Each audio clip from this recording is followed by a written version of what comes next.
सिख बरादरी से ताल्लुक रखने वाले बच्चे ने मैट्रिक इम्तिहान साइंस ग्रुप लाहौर डिवीजन में दूसरी पोजीशन हासिल कर ली, जबकि इस्लामियात और तर्जुमातुल कुरान में 98% मार्क्स लिए। मैंने शुरू से ही इस्लामियत को प्रेफर किया है। साइंस ग्रुप में Gained the second position in board. India के अंदर वहाँ की न्यूज़पेपर में भी आया है। सेकेंड ईयर में भी जाऊँगा तब भी तर्जुमातुल कुरान पढ़ूंगा। इंशाल्लाह ताला डॉक्टर बनेंगे।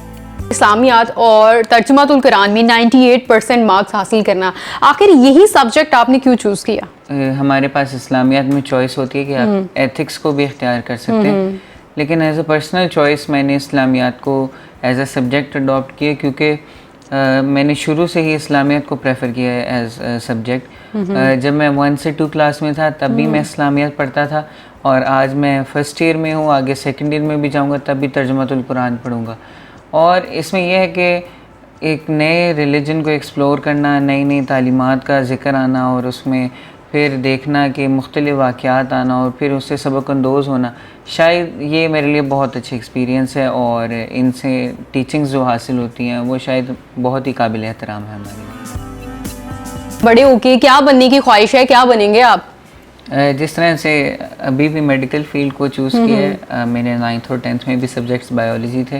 अच्छा। तो आगे भी इसी को मेंटेन करूँगा, आगे भी इन्हीं सब्जेक्ट्स को लेके साथ चलूँ। और दूसरी बात कि अब्बा भी मेरे डॉक्टर हैं, तो उनके बाद भी कोई सीट संभालने वाला हो और इंशाल्लाह ताला अल्लाह की ज़ात अगर करम करे तो हम इंशाल्लाह डॉक्टर बनेंगे ज़रूर। और साथ में मुख्तलिफ़ अखबारों में भी जो है वो मेरा नाम छपा है और ना सिर्फ पाकिस्तान में बल्कि दीगर ममालिक में भी, हमारे नेबरिंग कंट्रीज़ में भी बहुत ज़्यादा। किन किन मुल्कों में भी आपका नाम जो है वो बताया जा रहा है कि ये बंदा जो है, ये बच्चा अब कामयाब हो चुका है और सेकंड पोजीशन हासिल की है? किन किन कंट्रीज़ में? जी, जो हमारी सिख कम्युनिटी है इंडिया के अंदर, उन्होंने भी इस बात को बहुत ज़्यादा अप्रिशिएट किया और वहाँ की न्यूज़पेपर में भी आया है।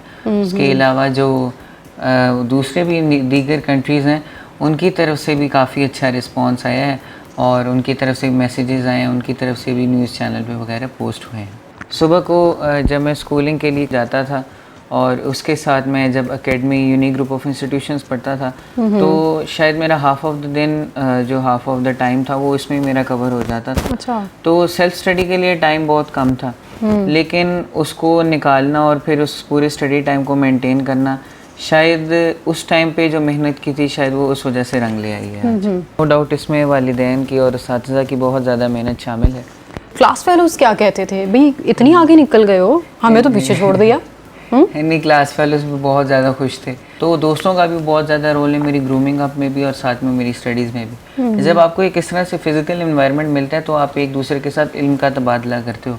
अच्छा। जो बात आपको नहीं पता वो आप दूसरे से पूछते हो और जो आपको पता है वो आप दूसरे को बताते हो। बिल्कुल। इस तरह से आप इल्म का एक दूसरे के साथ शेयर करते हो और फिर इस तरह आपके मज़ीद कॉन्सेप्ट्स क्लियर होते जाते हैं। सारा दिन पढ़ते ही रहते थे आप या कोई और भी एक्टिविटी थी या सिर्फ पढ़ना पढ़ना पढ़ना और सिर्फ पढ़ना? नहीं, पढ़ाई के साथ साथ खेल भी बहुत ज़रूरी है। अच्छा। वो अलहदा बात है कि पढ़ाई पर तवज्जो ज़्यादा थी। हफ्ते में 1 आध दिन या 2 दिन हम खेल के लिए भी ज़रूर निकालते थे। थके हुए या हम एकेडमी से आए, स्कूल से आए, तो अपने जहन को सुकून देने के लिए तब मोबाइल देख लिया, कुछ उसमें वीडियो गेम्स खेल लिए और इस तरह से फिर हमने उसको एंजॉय किया। आपके पेरेंट्स का किस तरह का जो रिएक्शन था जब पता चला आपके वालिदैन को कि मेरा बेटा इस कामयाबी पर जो है वो आज खड़ा हुआ है? पेरेंट्स का भी बहुत अच्छा रिएक्शन था।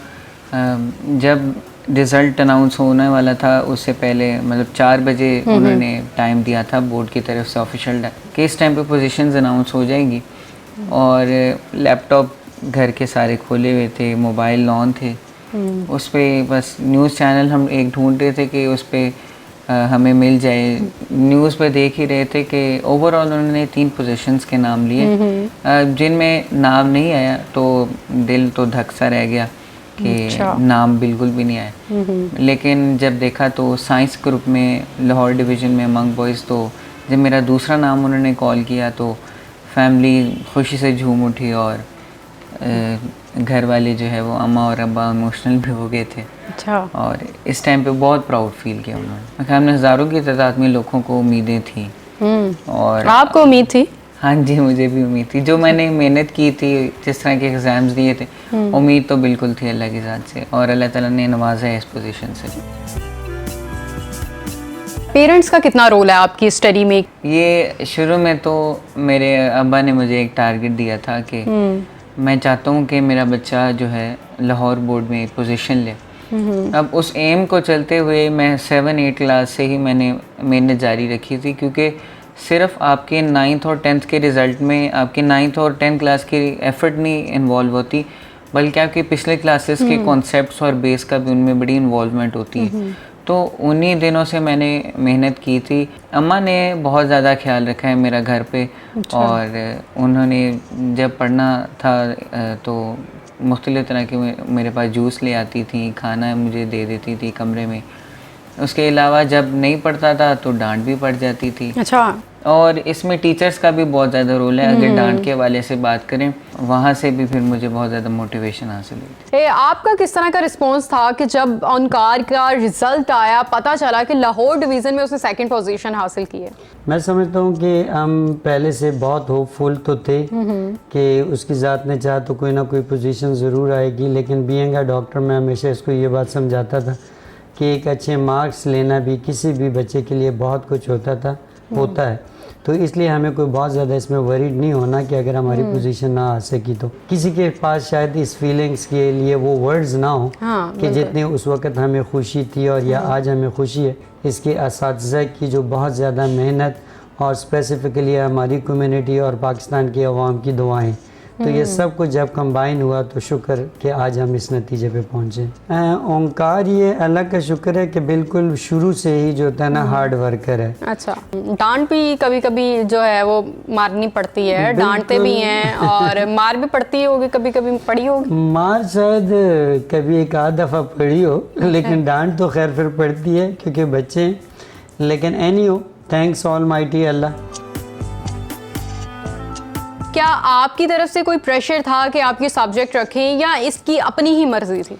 इस्लामियात को पढ़ना या अरबी को पढ़ना या इवन किसी और मज़हब की स्टडी को भी पढ़ना, और वो हम सब इसलिए करते हैं ताकि हम एक दूसरे के लिए जो होता है ना एक इंटरफेथ हार्मनी भी हो, और एज वेल एज इससे जो सबसे बड़ा बेनिफिट होता है कि हमें पता चलता है कि दूसरे मज़हब की रिस्पेक्ट क्या कैसे करनी है। इसमें ये जो होता है ना कौन सी चीज़ को बुराई कहा गया है, कौन सी चीज़ को अच्छाई कहा गया।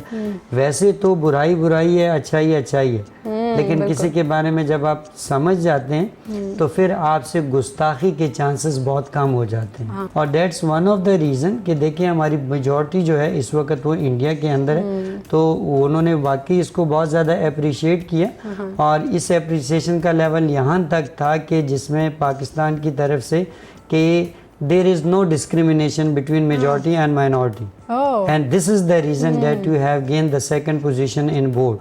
मतलब ये एक बड़ी ओपन सी है कि यहाँ पे आपके लिए भी प्राउड फीलिंग होगी ना? बिल्कुल।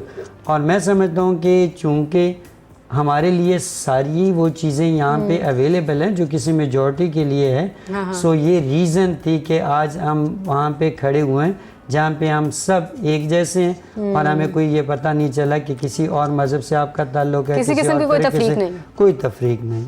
अच्छा, मदर का किस तरह का रिस्पॉन्स था? फादर का तो बता दिया है। ये एक सच है कि माँ ने इसके लिए बहुत सारी दुआएं की, बहुत सारी इबादत की, और उसने हकीकत में अपने बहुत सारी चीज़ों को कुर्बान भी किया है इस बच्चे के लिए कि मैंने कहीं और नहीं जाना, किसी फंक्शन पे नहीं जाना, आज इसका मतलब पेपर है, आज इसका टेस्ट है, तो इतना टाइम हम नहीं दे पाते। तो मैं ये क्रेडिट अल्लाह की ज़ात के बाद उसकी वालिदा को ज़रूर दूंगा।